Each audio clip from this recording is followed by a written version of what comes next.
মহান আল্লাহ তাবারাক ওয়া তাআলা বলেন,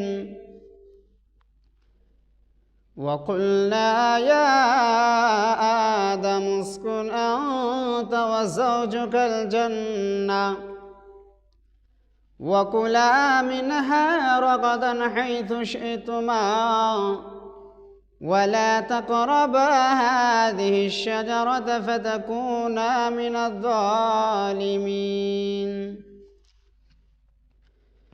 মহান আল্লাহ তাবারাক ওয়া তাআলা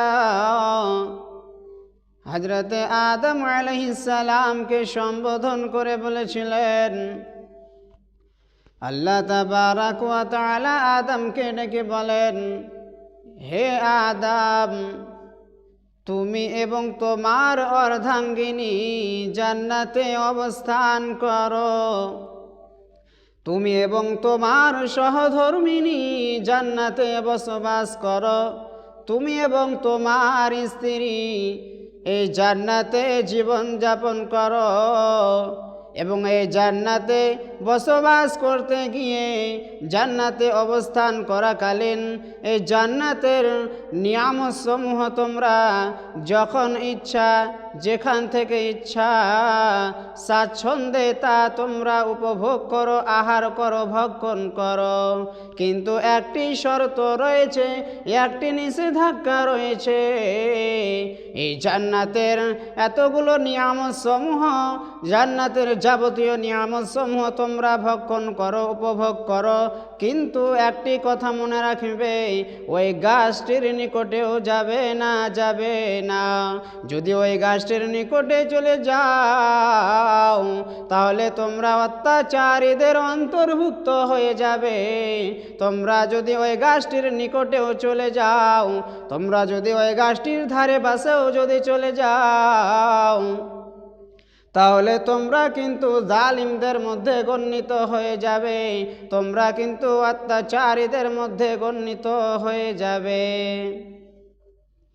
فَأَزَلَّهُمَا الشَّيْطَانُ عَنْهَا فَأَخْرَجَهُمَا مِمَّا كَانَا فِيهِ। মহান আল্লাহ তাবারাক ওয়া তাআলা বলছেন, অতঃপর শয়তান তাদের পদস্খলন ঘটালো, অতঃপর শয়তান তাদেরকে জান্নাত থেকে বিচ্যুত করে দিল। অতঃপর শয়তান আদম আলাইহিস সালাম এবং তার অর্ধাঙ্গিনী সহধর্মিণী সহ তাদেরকে কি করলো? তাদেরকে পদস্খলন ঘটালো, তাদেরকে বিচ্যুত করে দিল, তাদেরকে প্রতারণায় ফেলে দিল, তাদেরকে তার শয়তানের প্ররোচনায় ফেলে দিয়েছিল। শয়তান তার ফাঁদে, তার জালে ফাঁসিয়ে দিয়েছিল। শয়তান সেই গাছটির নিকটে যাওয়ার জন্য কুমন্ত্রণা দিয়েছিল, উদ্বুদ্ধ করেছিল, যার ফলে আদম আলাইহিস সালাম তারা উভয়ে গাছটির নিকটে গিয়েছিল। অর্থাৎ আল্লাহ তাবারাক ওয়া তাআলা যেই উদ্দেশ্যে ওই গাছটির নিকটে যাওয়া নিষেধ করেছিল, সেই উদ্দেশ্যটাকে অমান্য করতে গিয়ে সেই উদ্দেশ্যটাকে অমান্য করে দিয়েছিল, উপেক্ষা করে দিয়েছিল। শয়তানের প্রতারণায় পড়ে গিয়ে আল্লাহ তাবারাক ওয়া তাআলার অবাধ্য বান্দা হয়ে গেছিল, যার ফলে আল্লাহ তাবারাক ওয়া তাআলা তাদের উভয়কে সেই জান্নাত থেকে বহিষ্কার করে দিয়েছিলেন, সেই জান্নাত থেকে বের করে দিয়েছিলেন। এত সুন্দর শান্তিময় প্রশান্তিময় জায়গা থেকে বহিষ্কার হতে হয়েছিল আদম আলাইহিস সালাম এবং তার অর্ধাঙ্গিনী মা হাওয়া আলাইহিস সালামকে জান্নাত থেকে বের করে দিয়েছিলেন। এই হচ্ছে মানুষের পাপের ফল এই পৃথিবীর বুকেও, এই পার্থিব জগতেও মানুষ শাস্তি ভোগ করবে যদি আল্লাহ চান। বর্তমান নিয়ামতকে, বর্তমান রুজি রুটিকে সংকীর্ণ করে দিবে আল্লাহ তাবারাক ওয়া তাআলা, এবং ভবিষ্যতে যে আগমন নিয়ামত রুজি রুটি তা থেকে বরকত ছিনিয়ে নেবে। শুধু তাই নয়, মানুষ যখন পাপ করে ফেলে এবং পাপ যখন করতেই থাকে নিজের পাপের ভুলের স্বীকার করে না, নিজের পাপকে সংশোধনে নিয়ে আসে না, পাপ থেকে বিরত হয় না, হবে না, পাপের পর পাপ, গুনার পর গুনাহ করতেই থাকিবে, নিজেকে আল্লাহ তাবারাক ওয়া তাআলার দরবারে সারেন্ডার করিবে না, সেই ব্যক্তির জন্য এই পার্থিব জগতেও পানিশমেন্ট রয়েছে, শাস্তি রয়েছে। সেই শাস্তি হচ্ছে কি, নবী সাল্লাল্লাহু আলাইহি ওয়াসাল্লাম হাদিসের আলোকে বলেছেন, ইন্নাল মুমিনা ইযা আযনাবা কানাত নুকতাতান সাওদা ফি কলবি। যখন মুমিন, যখন কোনো বান্দা, যখন কোনো মানুষ পাপের কাজ করে ফেলে, গুনাহের কাজ করে ফেলে, তখন সেই গুনাহের দরুন, সেই পাপের দরুন তার অন্তরে একটি কালো দাগ তৈরি হয়ে যায়। সে পাপের ফলে, পাপ করার ফলে তার অন্তরে, তার হৃদয়ে একটি কালো দাগের তৈরি হয়ে যায়। ফাইন তাবা ওয়া নাযাআ ওয়াস্তাগফারা সুকিলা কলবুহু।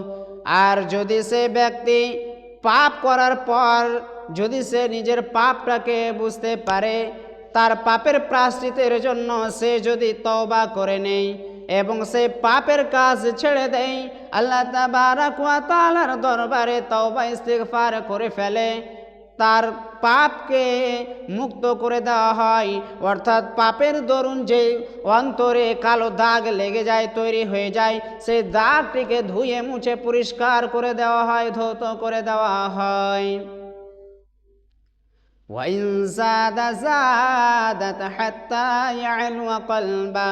আর সেই পাপাচার গুনাহগার ব্যক্তি যদি পাপের পর পাপ, গুনাহের পর গুনাহ করতে থাকে, পাপের কাজে জড়িতই থাকে, পাপ থেকে বিরক্ত হয় না, পাপ থেকে পাপ মুক্ত হয় না, পাপের কাজে জড়িতই থাকে, পাপের পর পাপ করতেই থাকে, তার পাপের কাজটা বৃদ্ধি লাভ করে, তাহলে সে পাপের দরুন তার অন্তরে যে কালো দাগ তৈরি হয়ে যায়, সেই কালো দাগটিও পাপের দরুন বাড়তে বাড়তে, বৃদ্ধি লাভ করতে করতে তার পুরো অন্তরখানাকে বেষ্টন করে নেয়, ঘিরে নেয়। আর এই হচ্ছে মরিচিকা লেগে যাওয়া, আর এই হচ্ছে অন্তরে জং ধরে যাওয়া। যেমন করে আল্লাহ তাবারাক ওয়া তাআলা কুরআন মাজিদের মধ্যে বলেছেন, কাল্লা বাল রানা আলা কুলুবিহিম মা কানু ইয়াকসিবুন। কখনোই নয়, বরং তাদের অন্তরে তাদেরই কৃতকর্মের দরুন মরিচিকা লেগে গেছে, জং ধরে গেছে, মরিচা পড়ে গেছে, তাদের কৃতকর্মের দরুন। তারা যে পার্থিব জগতে পাপের কাজে লিপ্ত ছিল, পাপের কাজে জড়িত ছিল, সেই পাপের কাজ তাদের অন্তরখানাকে বেষ্টন করে নিয়েছে। তার পাপের কাজ তাদেরকে কি করেছে, তাদের অন্তরকে ঢেকে ফেলেছে, আবৃত করে নিয়েছে, তাদের অন্তরে মরিচা লেগে গেছে তাদের কৃতকর্মের দরুন।